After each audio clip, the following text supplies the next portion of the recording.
आज की इस वीडियो में हम बात करेंगे जोकर 2 मूवी के बारे में, जिसका पूरा नाम जोकर फोली एड्यू है।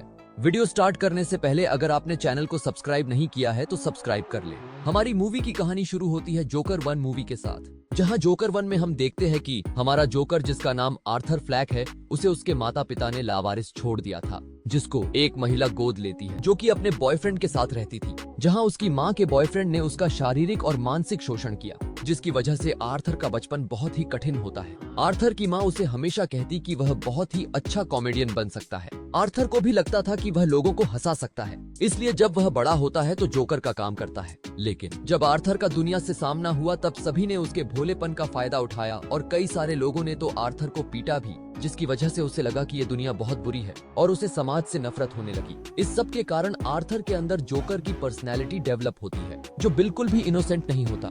वह उन सब से बदला लेता जो आर्थर को परेशान करते। वह 5 लोगों को मार देता है, जिसकी वजह से उसे जेल की सजा होती है।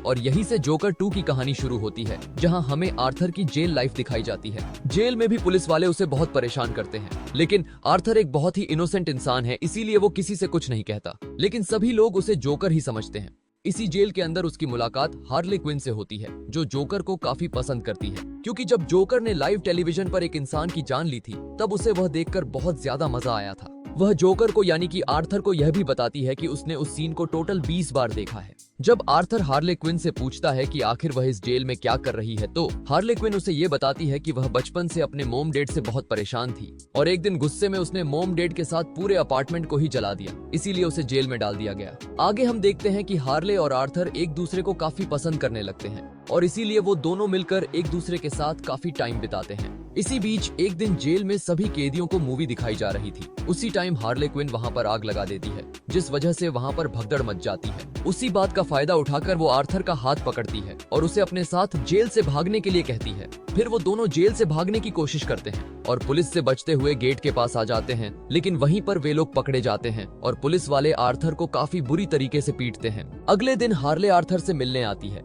और आर्थर को बताती है कि जेल वालों ने उसे रिहा कर दिया है, क्योंकि उनका कहना है कि अगर वो जोकर के साथ रहेगी तो वो और ज्यादा खराब हो जाएगी और जोकर के साथ मिलकर वो आगे भी वहां से भागने की कोशिश करेगी। जेल से छूटने के बावजूद हार्ले अक्सर आर्थर से मिलने आती थी और आर्थर भी हार्ले से मिलना काफी पसंद करता था, जिस कारण धीरे धीरे उनका प्यार और भी ज्यादा बढ़ जाता है। लेकिन जेल के बाहर हम ये देखते हैं कि गॉथम सिटी का कोर्ट जोकर द्वारा किए गए सारे मर्डर के लिए आर्थर को जिम्मेदार मानता है और आर्थर को फांसी की सजा देता है। लेकिन तभी कहानी में एंट्री होती है एक काउंसलर की, जो आर्थर से मिलती है और कहती है कि मैं जानती हूँ कि तुम्हारे अंदर 2 पर्सनैलिटीज हैं। पहली पर्सनैलिटी तुम्हारी खुद की, जो कि आर्थर है, और दूसरी पर्सनैलिटी जोकर की है, जिसने सारे मर्डर किए हैं।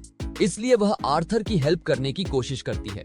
इसके लिए काउंसलर कोर्ट में आर्थर के लिए एक पिटीशन फाइल करती है कि आर्थर को ऐसे फांसी की सजा ना दी जाए, बल्कि उसके ऊपर ट्रायल चलाया जाए और उसे एक मौका दिया जाए, जिस पर गॉथम सिटी के लोग भी काफी सपोर्ट करते हैं, जिस कारण कोर्ट को भी ना चाहते हुए भी इस चीज को मानना पड़ता है। इसके बाद वो काउंसलर आर्थर का केस लड़ती है, लेकिन कोर्ट में एक आर्गुमेंट के दौरान ही हम ये देखते हैं कि जोकर पागलपंती करने लगता है और वो अचानक से चिल्लाकर कोर्ट के जज से कहता है कि उसे अपनी वकील को फायर करना है और वो अपना केस खुद लड़ना चाहता है, क्योंकि कोर्ट में ये अलाउड होता है। इसीलिए कोर्ट आर्थर की बात मानकर आर्थर को अपना केस खुद लड़ने देते हैं। लेकिन अब क्योंकि आर्थर तो जोकर है, इसीलिए वो अपनी पागलपंती करना शुरू कर देता है और वो इस बात को भी एडमिट कर लेता है कि उसने सारे मर्डर किए हैं और सिर्फ 5 लोगों को नहीं मारा है, बल्कि उसने टोटल 6 लोगों को मारा है और वो छठा इंसान उसकी माँ है, जिनको कि उसने हॉस्पिटल के अंदर मुंह पर तकिया रख के मार दिया था। इन सारी बातों को सुनकर कोर्ट निर्णय लेता है कि आर्थर बिल्कुल पागल हो चुका है और उसने गॉथम सिटी में 6 लोगों का मर्डर किया था,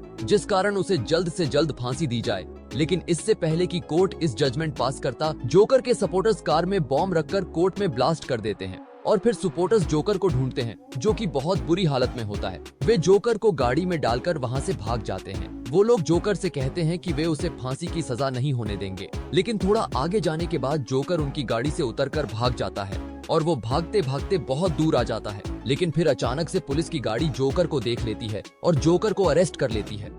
इसके बाद आर्थर को फिर से उसकी जेल में डाल दिया जाता है। एक दिन जब आर्थर अपने साथियों के साथ बैठा था, तभी एक पुलिस वाला आता है और आर्थर से कहता है कि कोई उससे मिलने आया है।